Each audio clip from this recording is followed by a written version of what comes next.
Hey everyone, how are we doing? I think we're good to go right here. Got the microphone all working. We've got Tiffany's got the first question. Can we go over visualization number 3, bivariate visuals? Let's do that. And Muhammad's got the second right here. Can we start on question 1 and 2 on homework 2 for 474? Yes, let's talk about some bivariate visualizations. And then let's talk about, I hear ringing in my ears. That's never good. Never want ringing in your ears. Is it the speaker? Oh my gosh, this is the morning of errors. This is so weird. Got everything fixed up right here. Trying to see if it's my ear or it's the headphone doing it. I hate that noise. It has been a crazy morning. Oh my gosh. I made some changes and I broke everything. Camera's still working. I know, right? HDT, I got it all fixed up. Everything looks to be fixed up now. Oh my gosh. It's been a crazy morning.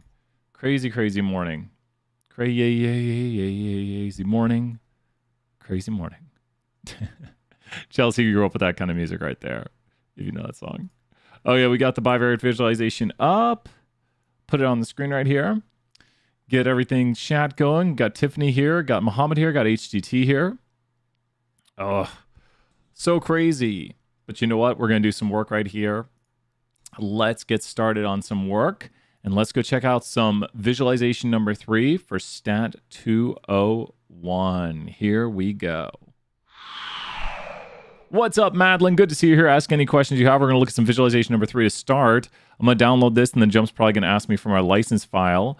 I have to update to Jump 16. I've been updating ever since like Jump 9. I had Jump 9 all the way to Jump 16. And for some reason, my Jump 15 right now keeps asking for my license. I merely just click the same license file again and again and again. And it keeps saying, your license has been accepted. And yeah, it accepts the license file and opens it up. And it's what it does. I don't know why it keeps asking me for the same license file, though. Luckily, students aren't having that same error. And probably between office hours in class, I'd like to get my Jump updated. I just haven't had the time, and I'm fine using Jump 15. Jump 15, Jump 16, virtually identical. From what I've seen, they really never change Jump from version to version to version. You get some additional features, some additional nice stuff. We actually meet with the Jump reps, so they kind of show us the new things. And there's like neat little things, but it's the same basic Jump. It's like Word 2020 to Word 2021 and 2021. You're like, okay, neat new features, but still the same program basically. What's up, Frankie? Good to see you here. Let's take a look at our questions. If you have questions, put them in the chat. We're going to look here at some visualization 1. Take a random sample of 300 plus the last two of your UTID, not the first two. So we're going to take a random sample. I can do the 300. So I'm going to go here to tables and then subset. Remember, I have videos going over this, but do watch as we do this right here. And then I'm going to take the random sample of 300 plus the last two of my UTID. Like if this is my UTID, I would just go here and take 300 plus the last two. So make sure you take the last two of your UTID. And we got this right here. We're going to go ahead and click OK. My ears are popping, just craziness this morning. And this is our random sample. Make sure you're using this random sample here at all times. Watch me have had like some eardrum issue. Oh my gosh. This is one of the craziest mornings ever. So with this right here, Brian's got one headphone in, one headphone out. So just going like this today. With this right here, we have 382 as our sample. And let's go ahead and not look at the notes. Let's go ahead and look at the problem. And the problem says create a contingency table and mosaic plot using analyze Y, fit Y, analyze Y by X. It is my ear. My ear is acting really weird. That's not good. Q23 and Greek life. So with Q23 and Greek life, we are using a Y variable and an X variable that are both what? Who knows right here? We are using a Y variable.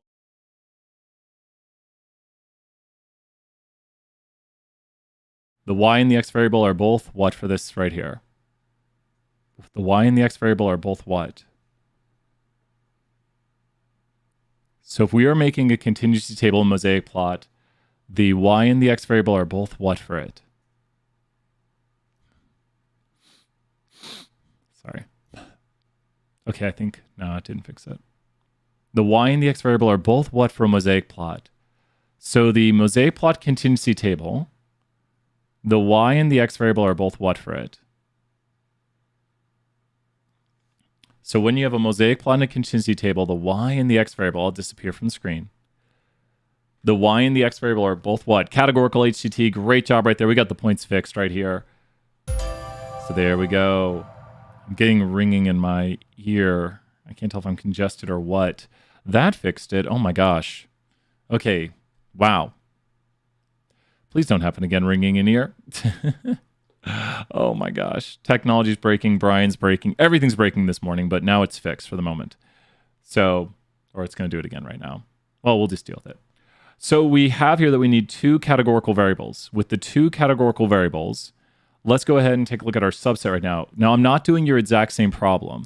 I'm going to go here to analyze fit y by x. And with the analyze fit y by x, I'm going to put in a variable. And let's go to broken bone explained by gender. Broken bone explained by gender. And let's go ahead here and click OK. Now take a look at this. We are going to need in this, we're going to have right here that we're only going to have the total percentages and column percentages.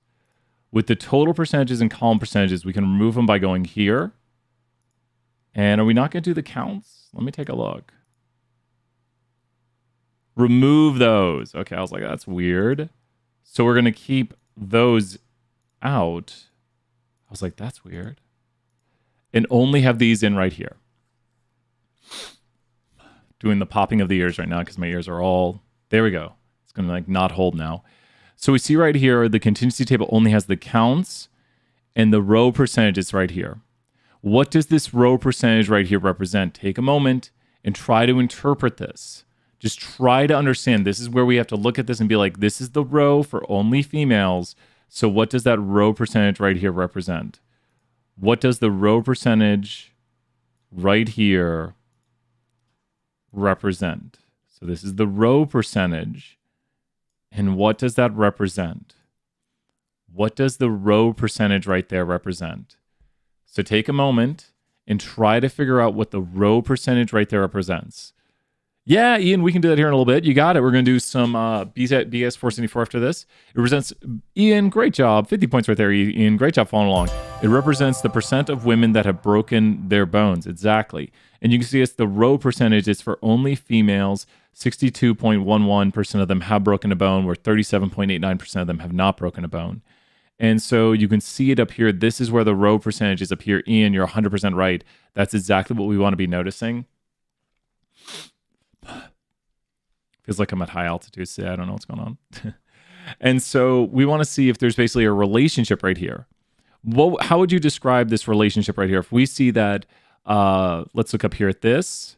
We see, and you can highlight these things to understand the values, 37.89% of females have broken a bone, as opposed to, and you can see over there in the table, 50.97% of males have broken a bone. So when you compare the two and listen to how we're interpreting this, if we look at females who have broken a bone, 37.89% of females who have broken a bone, compared to 50.97% of males have broken a bone, you could even take the differences of these numbers and explain that and say, this difference right here is a difference of this, 13%. And we're comparing the what distributions right here. What kind of distributions? Colin, what's up? What's up? So good to see you. No breaking bones. You're exactly right. What distributions are we comparing right here? By comparing this distribution right here for females and this distribution for males, we're comparing the what distributions. By comparing those distributions, we're comparing two different what distributions. Because we're saying given someone is male, given someone is female. We're comparing two what distributions.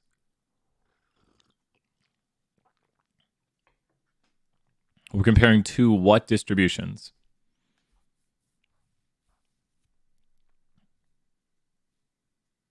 Conditional. Ian, amazing job right here. Another 50 points, Ian. You're exactly right. These are conditional. This is the marginal over here for like everybody. And you could make the marginal yourself because it has to be for everybody. If we want to say for all people, what percent have broken a bone, actually it'd be down here. The yes have broken a bone is 165 divided by 382, and that's for everybody. And you can see it right here if you click on it or hover over it. We could see for all people, 43.19% have broken a bone. Ian, this is exactly what you want to be looking at. Like conditional means looking at one certain level of an X and then looking at the other values of the Y across it to say, like, given somebody is male, what's the probability they've broken a bone? Given somebody is female, what's the probability they've broken a bone? And then we just make comparisons right here to see if there is an association. Now, which of these sounds like there is an association when they're level or there's a big difference between the conditional? So which of these sounds like there is more of an association? When the conditional distributions are level, or then there's more of a difference?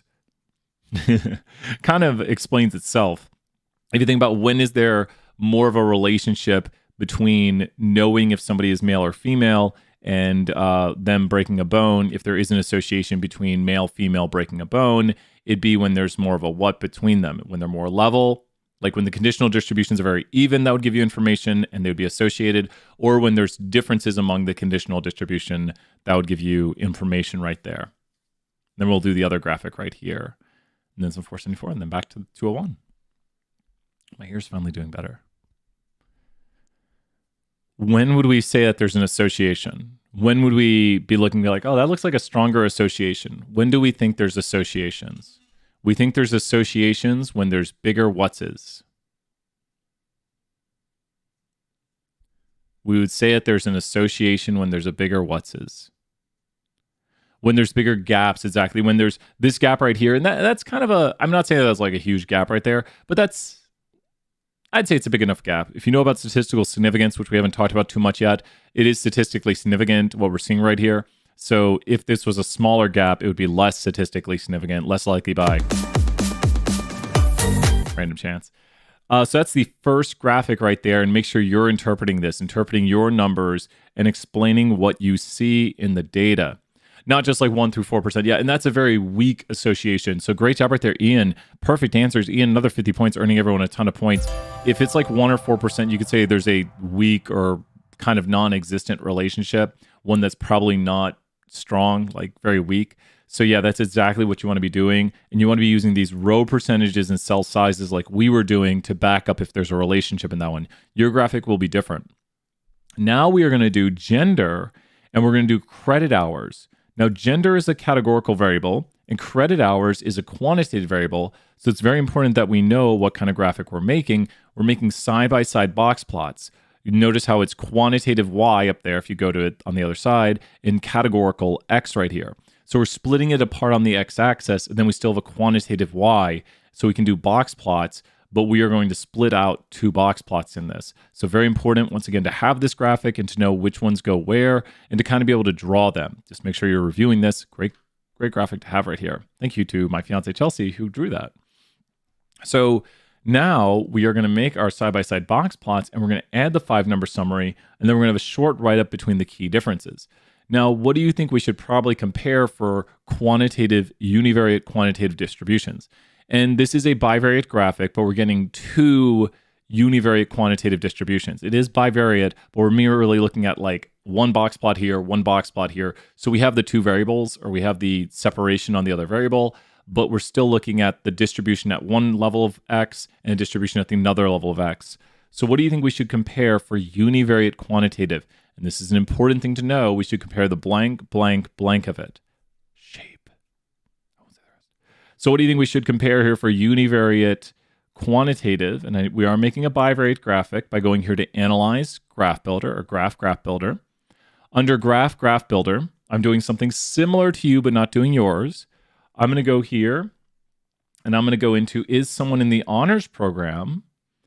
And let's go here and let's go to Do we have work? I thought we had how many hours do people work?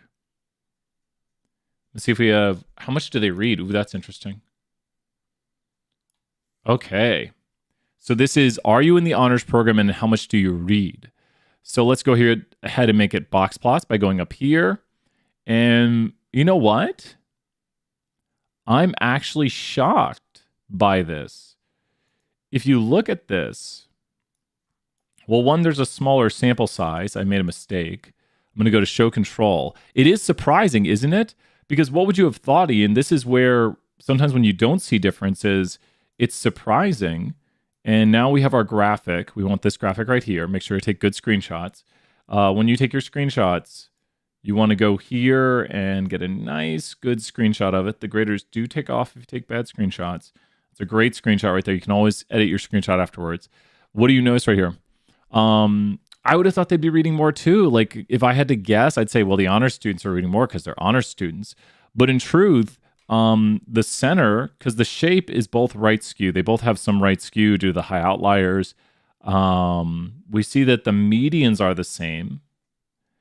And the IQRs are virtually identical, which is a measure of spread. So that's an IQR of 6. And this is an IQR of 6.5. And we see here that they both have outliers that are nearly identical. My whole write-up would be that this is surprisingly similar. The exact same median. We see here that the spread denoted by the IQR for students not in the honors program is 6 versus those in the honors program is 6.5, virtually identical again. And they both have high outliers at 40 and 49, with the highest outlier being for the non-honors program, maybe due to the large sample size, we have the outlier. That would be a write-up for that one, and surprisingly similar. We could go here to where we probably would see more of differences. Can I take this out of here? Oh, I can. There we go. There's everybody. Let's look at honors program and how much they work. And, oh, wait, weekly hours work, and then we got to go to honors program again. Okay, this one. Okay, here we go. So this maybe makes a little more sense. Okay. What is the big difference you see among these? And these are both very, very right skewed. What's so interesting is down here, the min, the Q1, and the median are all the same, because just talk to me about it. Why are the min, the Q1, the median all the same for this data, which makes some weird looking box plots? Why are the min, the Q1, the median all the same? Because less than 50% of students have what? This is how many hours a week do you work? And just think about students. So we asked students, how many hours a week do you work? And so what do we have? Let's throw some 50 points for Sarah right there. Make sense of this data. Think about what's going on with it and why do these box plots look like this? So what's the deal with these box plots? Why do we not see any more data down here? What is being represented up here with the min, the Q1, the median? So they're all on top of each other. Does that make sense? So basically, less than 50% of students have jobs to work a certain amount. And the Q3, which is the 75th percentile for honors students, is 10 hours a week. But there's a higher Q3 for the non-honors students, making the IQR larger. The IQR is very easy to calculate here because it's 18.5 minus 0. What is the IQR for non-honors students? Oh, this would be the nicest question ever. What is the IQR for non-honors students? So this would be a very, very nice test question. So it's just so heavily skewed that the median is still 0. Yep, exactly. If you were to draw these out as histograms, they'd look something like, they'd have a huge bin right there, and then they'd go something like this. Like they'd be so heavily skewed, and then there'd be outliers up here. But you'd have so many things at 0 that they're just so heavily skewed. And we could actually, if we really want, go look at the histograms. We're not required to do this, but we could go here to weekly hours work, break it apart by honors program, and we're going to see a very similar, and there it is right there. Yep. And that's what I said we would see. If you go back to my drawing, I said we would see something just like this, where it's so really, it's going to like do crazy things. I said it would look like this, and it looks virtually identical to what I thought it would look like, because there's such a peak at 0 that there's so many students who just don't work any zeros. And the IQR is going to be 18.5 exactly. Now, that doesn't mean it's 18.5 because this is 18.5. It's because the equation for it is 18.5 minus 0. So it's very easy to see. The bottom one is an IQR of 17 or of 10. Look at me choosing the wrong number right there. Exactly, Ian. Great practice. And what should we describe here? Should we use the median and standard deviation, or IQR and median? Great job, Ian. You're getting these concepts down really well. Should we use the IQR and median for this? And you can see the mean right there. So then I mean, not saying use the mean, but you can kind of see what's going on here with the extreme right skew of the data. So because the data is so heavily skewed, remember the first thing we talk about is shape. Median, because it's skewed, exactly. We should use the median, and once you use the median, you go with the IQR. So because the data is so heavily skewed, we're going to use the median, and the median is paired with the IQR. So median and IQR, great stuff. That's a really good review. And remember, you'll be interpreting your graphics. So in the bar, and the one bar of data with 0 would affect the average like crazy. Exactly. Or you're saying, well, with the heavy skew to it, the right skew is going to pull up the mean. These outliers are going to be a huge impact right here. Like these outliers up here are going to heavily influence the mean. That's why it doesn't show the mean inside of here, but we could put a star for where the mean is at. The mean is being inflated by outliers and being pulled in the direction of the skew. So the mean is always pulled in the direction of the skew. Great. Ian, 100 points. Great job practicing right here, Ian, just talking through these things. And you're doing an excellent job. Great job. We're going to come back here. I think, Ian, you wanted visualization number 4. So we're going to do a little 474. Then we're going to come back and do some visualization 4. So stay tuned right here. You bet. So we'll be back doing that here in just a second. Put on a little music for this crazy morning. Crazy morning. Whew. My ears are going crazy. Everything's going crazy. Let me go get the assignment right here. Conditions and functions. Oh, wait, no, we got automation with loops. Whew, we got a lot of time. Oh, we got so much time on this. Automation with loops. Look at this right here. We got so much time.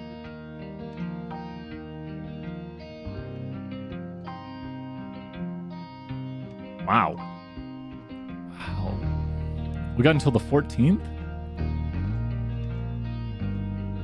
Got a week? A whole week? Let's go take a look. I'm not going to solve everything out completely. Okay. Let's go take a look right here, and let's do some BAS 474. Question number 1, homework number 2. Let's go take a look. Here we go. So when we use loops right here, there's a few things to define when looking at a loop. Let's go look at the basics. Anytime we do a loop, and make sure don't write everything Brian writes. Oh, awesome, Ian. You're doing a great job working ahead to get some free time this weekend. So great job right there. And Madeline, if you have questions, let me know. We're going to do some more tool on here in a moment. But whatever you want to work on, let me know. So don't write everything Brian writes if you're in 474. Don't do that, because I'm going to show some examples right here. When you write a for loop, you write for, F-O-R, and then you get your for loop. Now, when you write a for loop, this variable is a placeholder for anything you want. So let's say I had an equation here. Like I were to write the equation 2 plus 4x. Sure, why not? And then I were to go here, and I were to write 2 plus 6x.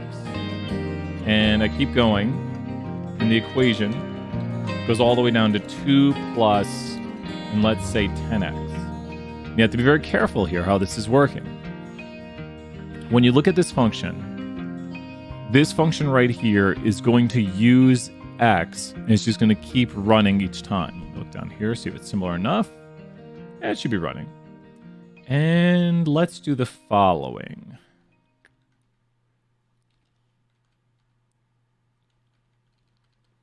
This makes my life easier. Okay.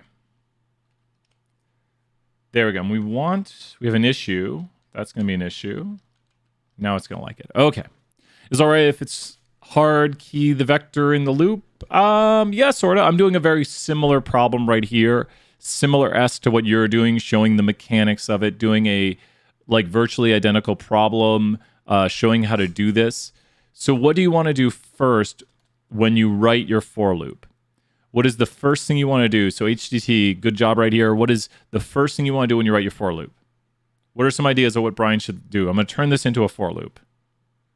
Don't write everything Brian writes. This will crash. You're going to crash your code, especially with the ... Write the skeleton exactly. Great job right there. Mohammed, 50 points. You're right. We're going to write the skeleton, and we need to look at one of these, and the skeleton's the code that repeats. So we want to turn this into a skeleton right here. Now we might have the vector of x X is going to be the values of, once again, I'm doing a similar problem. Don't be writing everything Brian writes. Don't write everything Brian writes. Don't write everything Brian writes. You'll lose points. The graders are going to be like, what are you doing? So don't write everything Brian writes. Okay. So with this right here, we have to think about how this is going to run in a for loop. So when we run this in a for loop right here, what does it need to do? So this for loop right here, let's think about it, is going to take this code and run it how many times? How many times will this for loop run? I can make it a lot clearer if I do this. How many times will my for loop run? I'm going to make the answer super clear.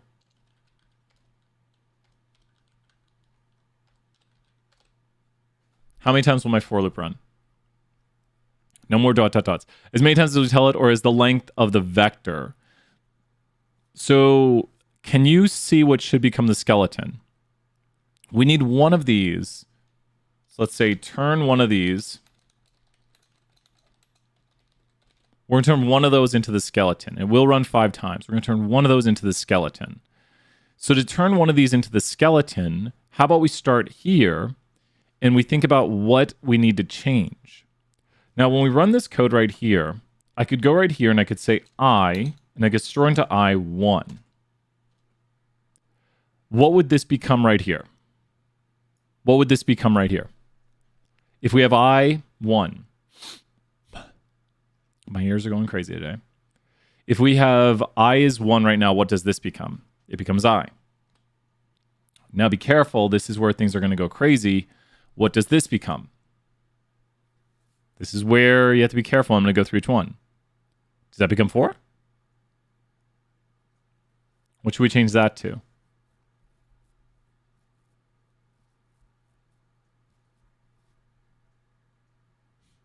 You have to look at the structure, and it's almost like algebra. So we could do I plus 1, and that does work for this instance. It is going to be the same thing still. And we could check by going here and just putting back in 2 and rerunning it, and it is the same thing. So we can check this. I'm going to let us go down this road. What does this become right here? What does that become right here? These are the important questions, and I'm letting people kind of decide for the moment. What does that become right there? What does that become right there? You have to think, I can say the answers, but you have to think through what's going to happen right here. Remember, Brian's doing a totally different problem that he made up right here. That's similar to what we're doing. 2 is a constant, yes. So HGT, you're on the perfect track here, another 20 points. So explain what's going to go on right here. You're on the right track. That's the right answer. Keep going down that track and tell me what to do or not do. You're on the right track with that answer. So you're on the right track with that answer.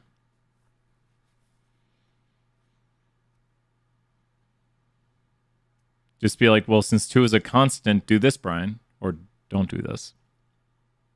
Since 2 is a constant, what do you think I should do?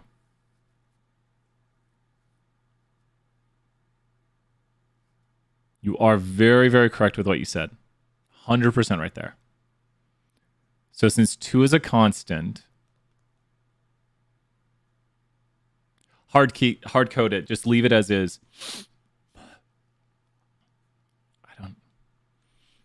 One of those days.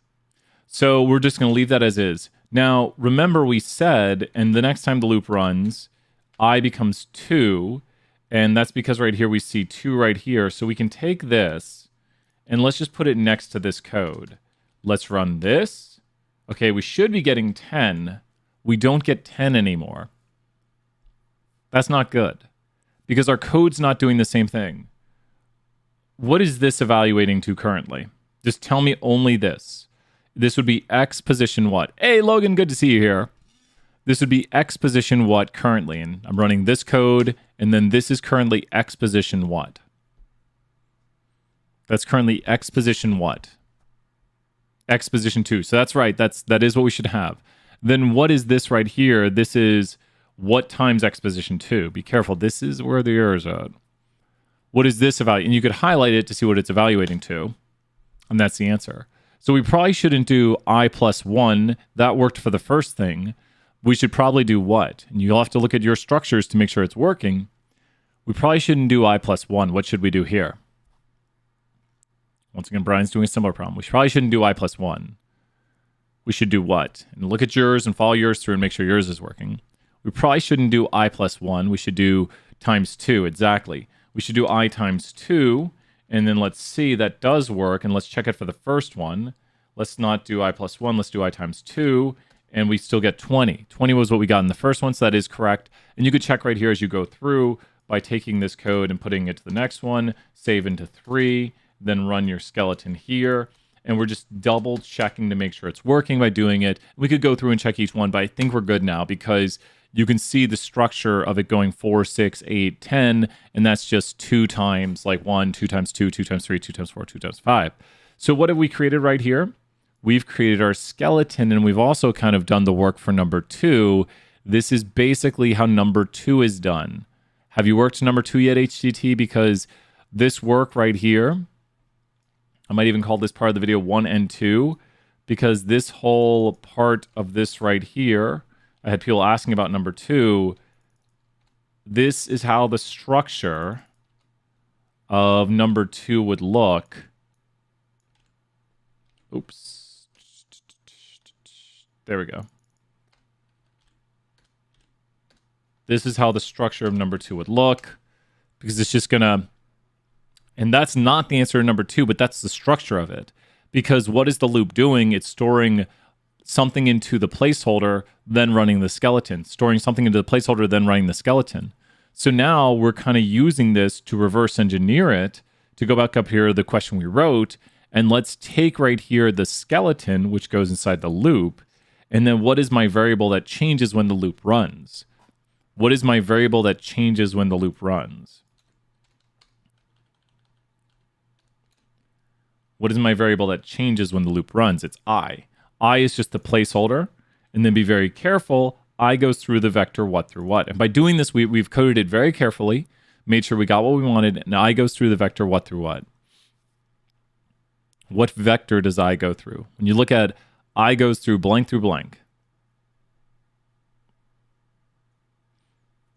I goes through the vector what through what?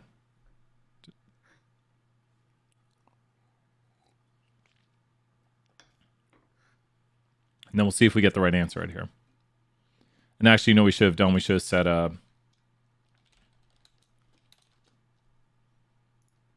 we just need to store it to check it.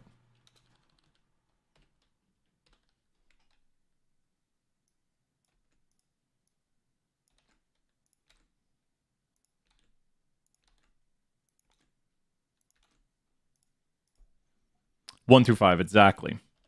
And you can see it right here. I goes through 1 through 5. Let's write it right here. We're not storing into X. We're storing into answer. And there's the answer there. And we could go right through here and write it again. And we could take a look at the answer. And we get that. And that confirms, at least decently, it's a good check that we've done the same thing. So if you look right here, here's the for loop doing it, and this kind of shows the answer to number 2. Not that this is the answer to number 2, but this is what the for loop was doing in the background. Once again, here's the for loop doing the work for us, and then here's the for loop running all the code in the background where it stores into I, then runs the skeleton.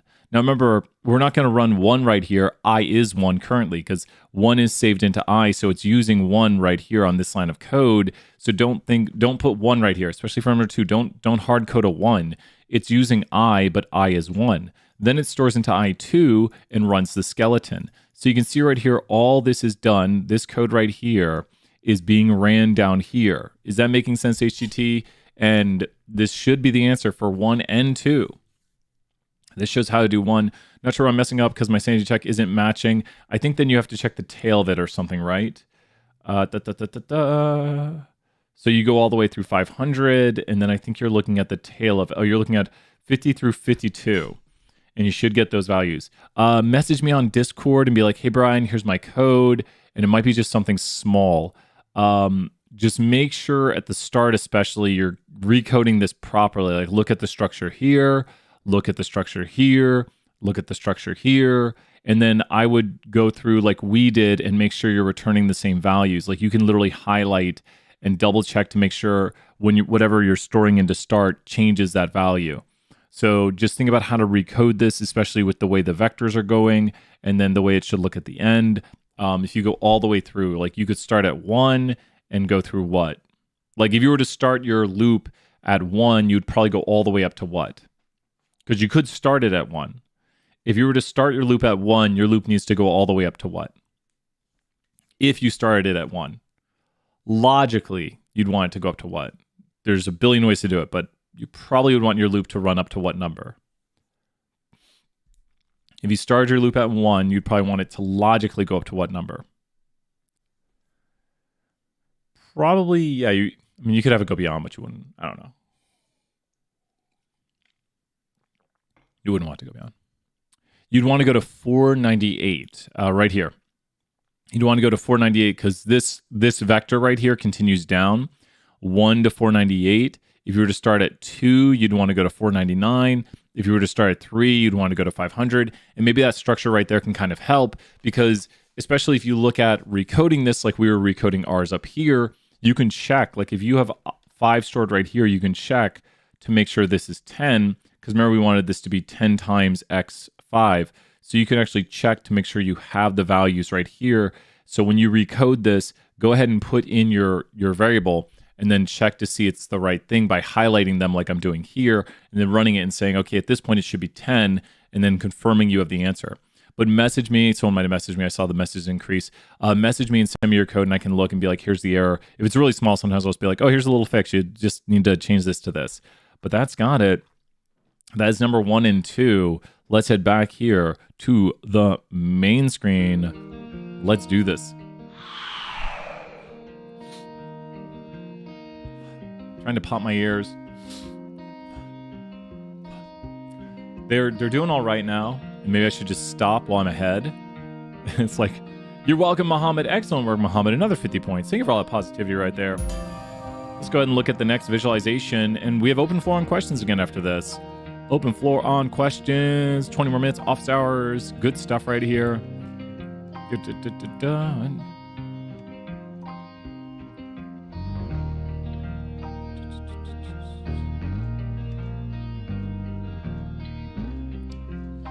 me see.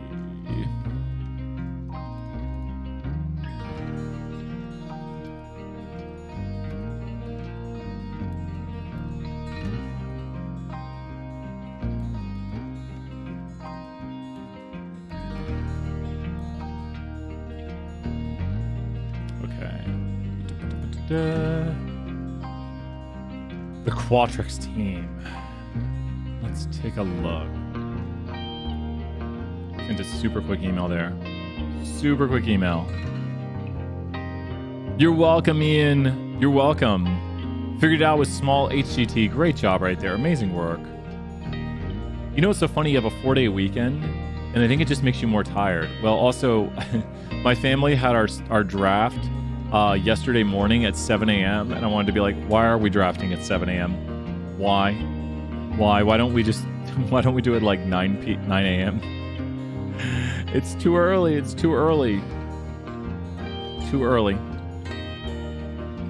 Too early. Oh, man. Okay, let's take a look. Let me drop this in the chat also.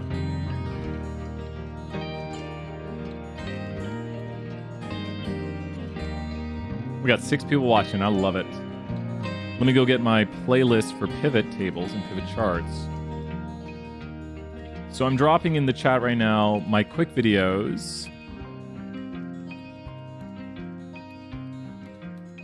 Here's my quick videos on making pivot charts. And let's go take a look at some of the stuff right here. That is correct, Tiffany. The visualization number 4 is using Excel. And let me drop this in the chat again. Pivot chart help. So if you're watching this video right now, please check out this video. It goes through each and every step. You'll notice I've got the playlist up right here. Pivot chart tutorials. I just go through and I show how to create the pivot table. All these different things are shown right here step by step by step. So you can check that out. Very, very useful. And let's go look at this assignment. You are an intern to To the speechwriter for a local politician. The politician wants to talk briefly about UT students, and you found this survey data about students. Cool. The speechwriter has assigned you to create and summarize 2 pivot charts to be included in the politician's presentation. Once again, I do different things right here, so please note Brian's not doing your exact assignment. So the data set context, answers of UT students from surveys of various types of questions. So we're going to use this file right here to create the following pivot chart. See below for the details required. There are useful videos. I'm going to go right here. We're going to say click here. And we're going to go and we're just going to link that. Ooh, amazing idea. Then we're going to check the link. And there we go right there. Look at that. Amazing. Now we have it linked in there so people can see it. Okay. So pivot chart 1, display average weekly hours worked that shows the difference between gender and whether or not a student has loans. So I've got the data downloaded. Make sure to download the data. Let me go ahead and open up the data right here and let's take a look. I need the massive disclaimer here that Brian, once again, is not working your exact problem. So please note, I am not working your exact problem. So I am doing different things, but similar-esque things. So to make a pivot chart, and I am doing it on a PC, it's slightly different on a Mac. If you have any issues, please let me know. There's a lot of similarities. There's sometimes small differences. So I'm going to go here, and I'm going to first hit Control or Command A. Control A on a PC or Command A on a Mac. Select all the data. Control or Command A. Now that I've selected all the data, I'm going to go to Insert and then Pivot Table. Insert Pivot Table. I know, like, wow. It doesn't matter. No, that's the wrong one. Wow. There we go. So we go to Insert Pivot Table, and we're going to select a table or range. Everything's already set up here for us. And let's go ahead and click OK. Now that we've got this started up, I'm going to disappear and look at this. Boom. There's our pivot table selector. The very first thing we select when making a pivot table is the variable we want to actually display. So I am going to display right here. Let's go with, let's see. I want to display if someone's in the honors program. I'm putting this down here in the values. Now, this just displays a count of how many people are answered the question. This is not broken apart. The thing that really blows people's minds is you have to go over here and put this also in the rows, and now we can see the responses. So we have right here whether or not someone is in the honors program, yes or no, and we can then split this apart by, let's see here, let's do it by, do you have student loans? And now we have whether or not you are in the honors program, yes or no, by do you have student loans. Maybe I'll do a different one. Let's go here to distance from campus. Let's do distance from campus instead. Okay. Same sort of idea, just broken apart. I just don't want it to be yes, no, yes, no. Okay, so when I hit the OK on my Excel, it says this command requires at least rows and data. You cannot use the command on a selection in only one row. Ian, you might have to send me a screenshot of that. Or are you on the Discord, Ian? We might need to hop on the Discord and you might need to screen share it. So, or we can, I'll start over here in a moment and we can take a look. Like, it should do it on a Mac. I've done it on Mac before. Have everything selected. Make sure to hit Command A, have everything selected. So go into the table, hit Command A, have everything selected, and then insert pivot chart. Okay, one sec. Okay, awesome. We might hop on right after office hours there. Good questions, Ian. Good questions. And does everyone see what have we done right here? We've divided people up, and I think this is similar to what you're doing. Let's see right here. Weekly hours worked. Guess we want to do that. And so that one right there. So this one's more like number 2 right now. This one's more of like of your own choosing. One categorical variable, one quantitative variable. So we haven't done anything like the assignment yet, so watch out. Great job, Ian, right there. So we want to choose, we're displaying the average of weekly hours worked. Okay, so let's go back here. So we want to choose the average of a quantitative variable. And let me zoom back in so you can see it. This is like your assignment. Let's go to how much do students read? And then we have to click here and we have to go to value field setting. The value field setting is how we're displaying the value. We don't want the sum of everything people are reading. We want, instead of the sum, we want the average of how much people read. So right now we are displaying on average students read 8.24 hours a week.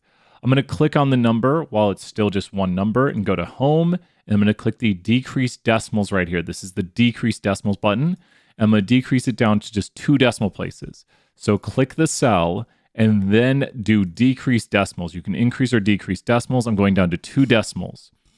So now I'm going to divide this up by 2 categorical variables. Let's go to if someone's in Greek life right here. There's Greek life, yes, no. And let's go to how far they are away from campus. So we are looking at, where people live right here. And then we're also looking at if they are in Greek life. Now, something I want to point out, which is huge. So if you're watching this video, the next step right here is to turn this pivot table into a pivot chart. We're going to go here to Pivot Table Analyzer, Pivot Chart, and select it. How do you do this? Display average weekly hours worked to show the difference between. So the difference ones will go into the rows and the columns. And then when you want average, where do you have to go to get average, Tiffany? So good question right here. Where do you have to go to get the average? To get the average, where do you have to go to get averages? To get the averages, where do you have to go to change it over to averages? So to get averages instead, you have to change the what? So if you want to do the average of a variable, you have to change the what? So if you want to do the average of a variable, you have to change the what? If you want to do the average of a variable, you have to change the what?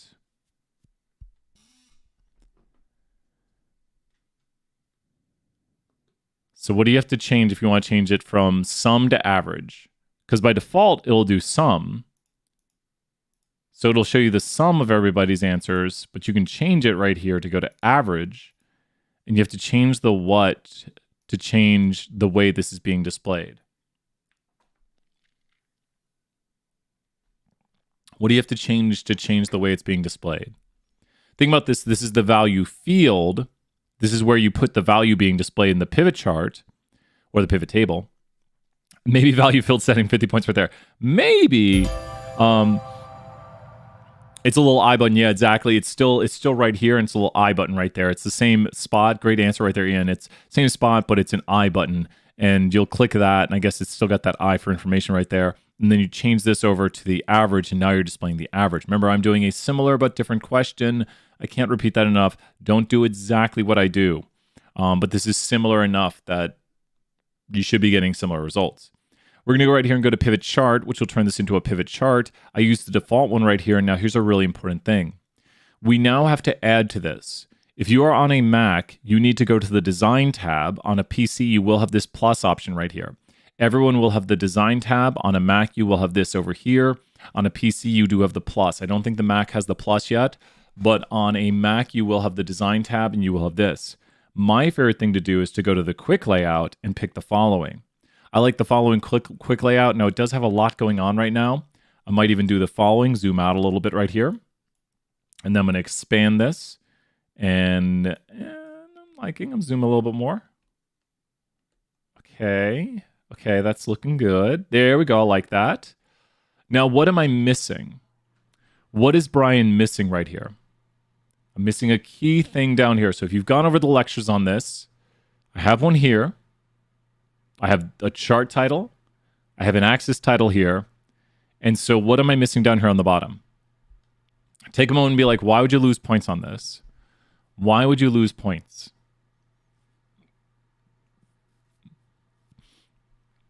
Why would you lose points on this? What are you missing along the bottom that you have along the side? So make sure you have these. You want to do a check like, got it, got it, got it, don't got it. These are the 4 things you need. I have some random blank data. If you have blank data, if you do have the blank data thing, go up here to your pivot table and remove out where it says blank. So that's a common thing for Macs, I think.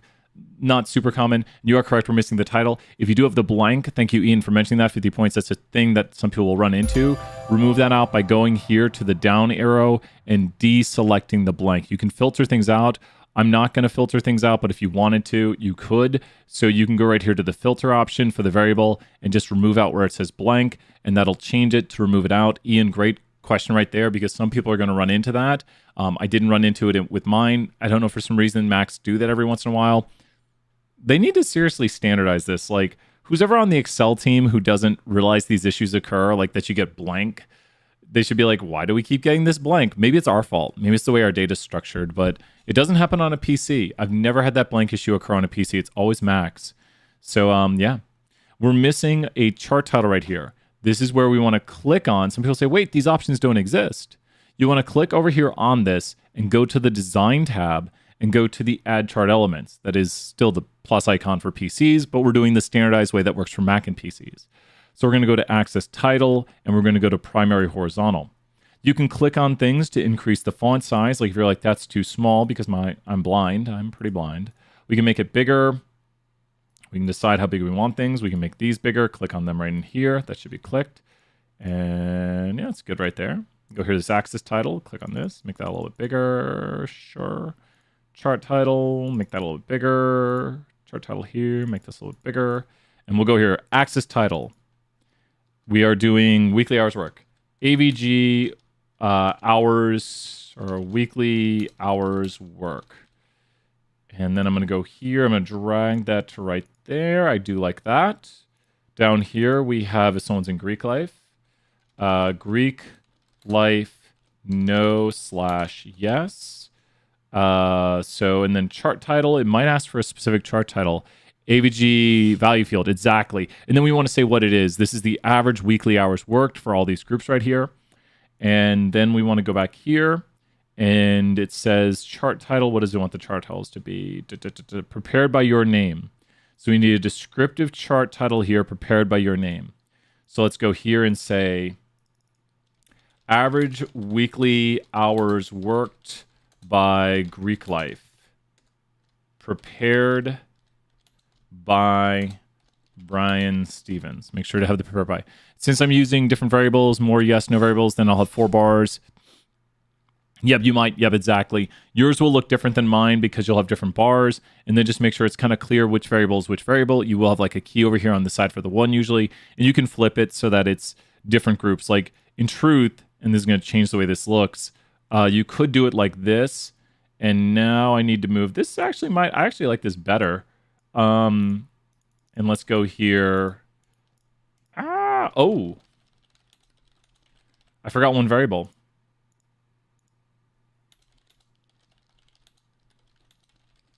There we go. Oh, that works. That works. I actually like this better the way it looks right here, just flipping my variables.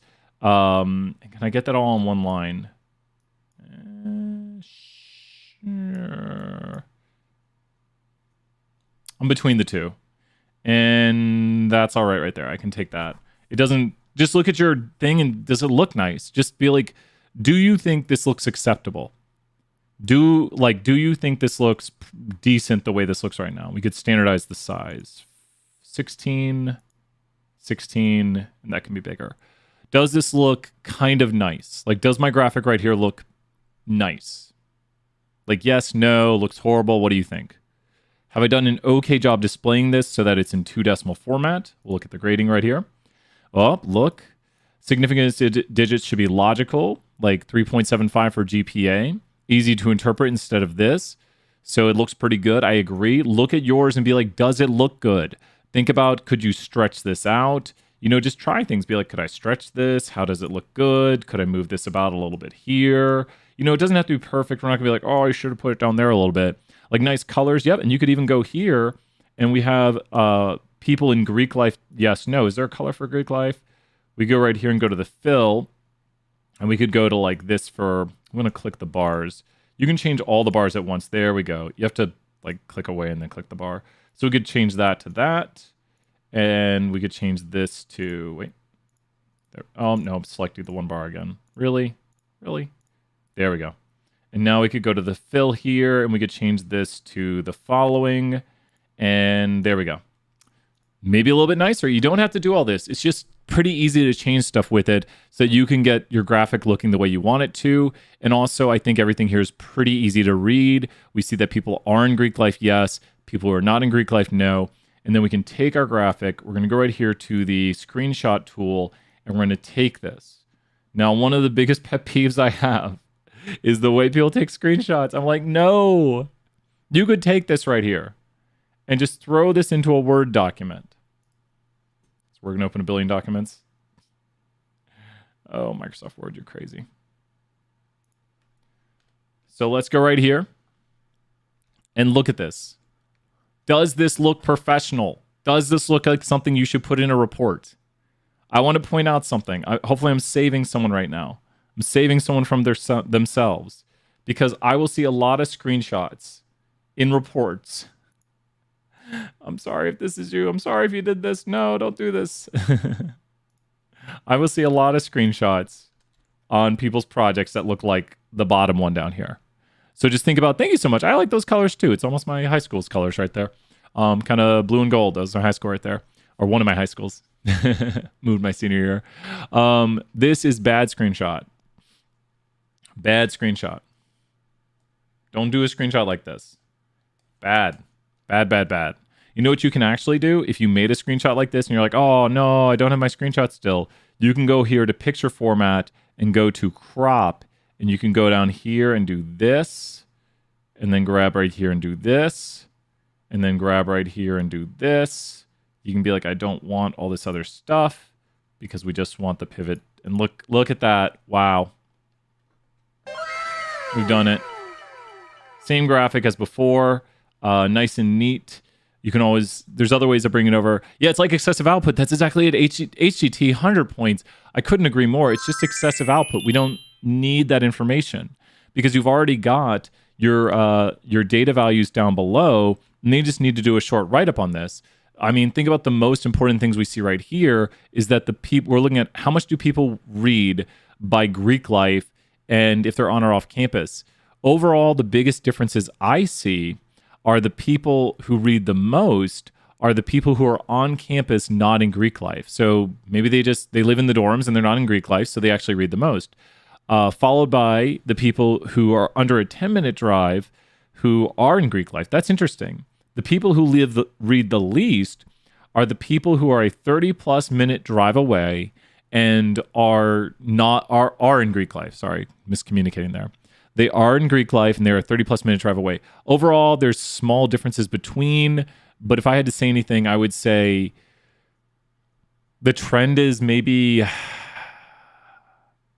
people who are further away because they might be older, maybe just older people read less. I need to read more. I don't see a strong trend right here. I'd maybe mention the most and the least groups, but I don't really see a strong trend in this data. You could change up your graphic, but is this making sense right here on what you need to talk about? Quote the numbers.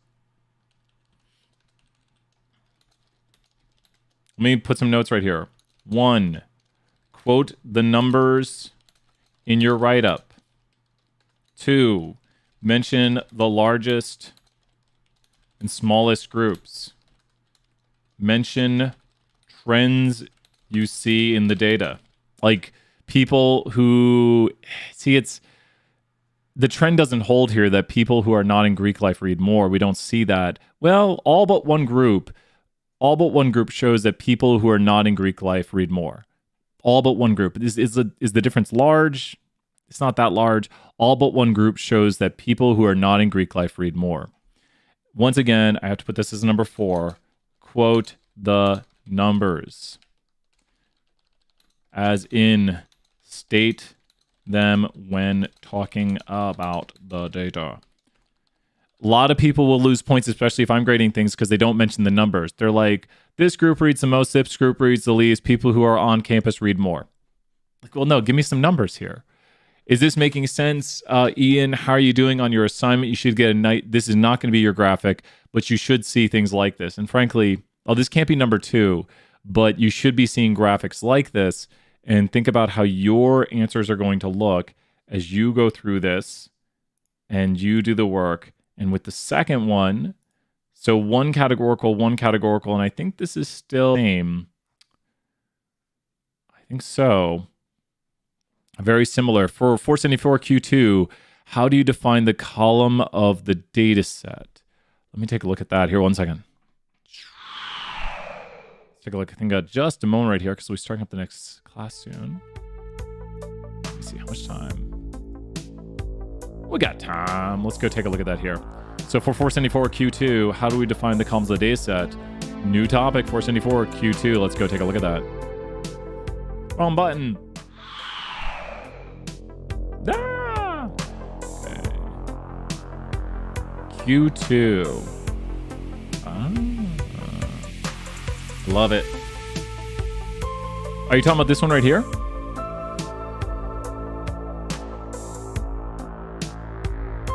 Yeah. 12 lines of code that are going on behind the scene.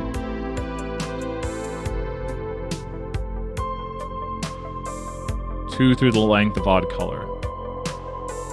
Old color. For I, two through the length of old. No, the one after this. Oh. So with this right here, complete. Yeah, this is number 2, right? Consider EX4 stocks from red class. Each column contains historical price information for various stocks, indices, and commodities. Create an empty vector called span. Okay. There we go. And use a for loop to determine if each element of 1, specifically element 1, I of span, should be the difference between the largest and the smallest value of the ith column. Print to the screen the result of running tail on span. So you want to go here, and we're loading up the EX stock data. Make sure you have red class. If you don't have red class installed, .package is red class. So we want to look at each column of this. Now each column is going to be a stock like AA. So we can look at the stock AA right here, and there's all the values of stock. Now we could find the minimum value. We want to check make sure we don't have any. We could find the maximum value.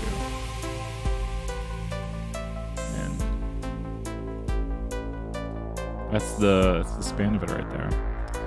So should be the difference between the largest and the smallest value.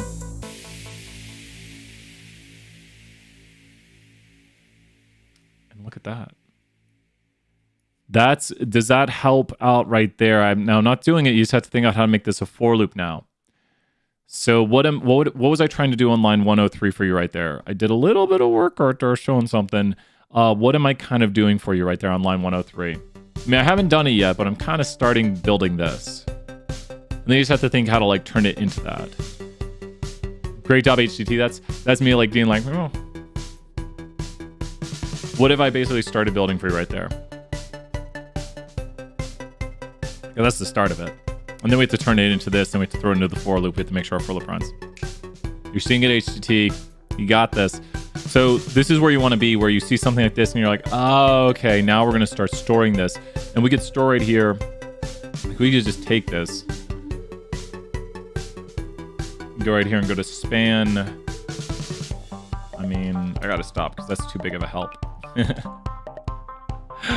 I put my brackets outside the... oh, you put them outside of it. Yeah, make sure, just run it bit by bit, little bits. If you notice, please note... no, great job, HTT. Notice that I ran this right here, then I ran them in, then I did the equation, then I'm storing it. So always run it in these little bits. Make sure each thing is compiling the way you want it to. And that's a huge help to end right here. On number 2, I'm not saying like HTT right there. That's some good stuff to end. With that, we'll be teaching some BAS 320 here in 35 minutes. I'm going to go get some lunch. You should get some lunch too. You should relax. Everything's going to be all right. Oh.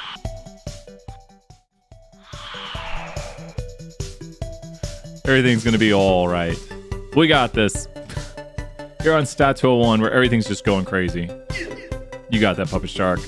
I'll be back later. More office hours. Swing back by, ask questions on any assignment, or ask how to do stuff. For now, bye now, everybody. Bye for now, everyone.